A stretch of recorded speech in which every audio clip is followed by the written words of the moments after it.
absolute wild season. So many people have pointed to different turning points. For you, what do you think flipped the switch for this team?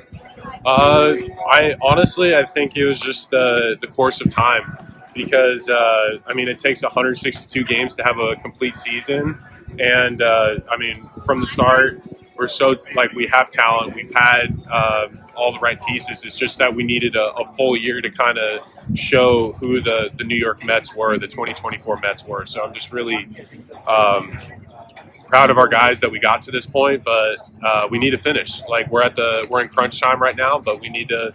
As it's fantastic getting to this point, but we have a wonderful opportunity. We're going to do it. I heard you say the other day that you desire, that burning desire to celebrate with these guys. How much of that is a motivating factor for the group? You got if any and all accomplishments should not be taken for granted and taken lightly, and having that opportunity, it would be really special, especially for where we were at the beginning of the year, and just to show the character and have all the fruits of our labor come to life. So it's really cool. It's funny, if you look back on your Met career, you were the young prospect that everyone was clamoring to see, and then you take a look at last year, the baby Mets, and just a small sample size for Luis Angel. What have you seen about these young kids, about the way they come up and about the way they handle their business, and about what the Mets have been able to do to cultivate that culture for these young kids to succeed? Honestly, Luis had a great couple games, and he's been an absolute professional, just an unbelievable professional, like from day one. And I'm really happy for him, and he's been able to help us out in a really big way. But I think that we can't talk about enough is how much that Francisco Alvarez has totally. You look at offensively, he's done a phenomenal job, but you look at how he's managing his pitching staff, how he's calling games, managing, and pretty much being the quarterback behind the dish. He's done a phenomenal job.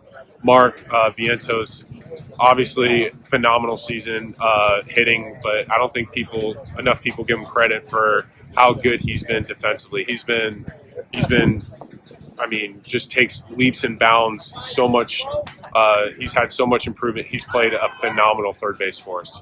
It's so funny you mentioned that defense because of some of the plays he's made, some of these throws, not even looking, and Iglesias and Lindor and the other Alvarez now.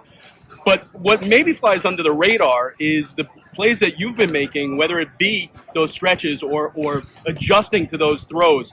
How much fun has it been to be on the receiving end and as well as these pitchers, or the way you've been diving and leading these pitchers? How much fun has it been for you defensively this year? I just love being out there. I love playing ball, and defense is just as important as offense. Like, I think preventing runs and scoring ones are equally as important, and you gotta have both.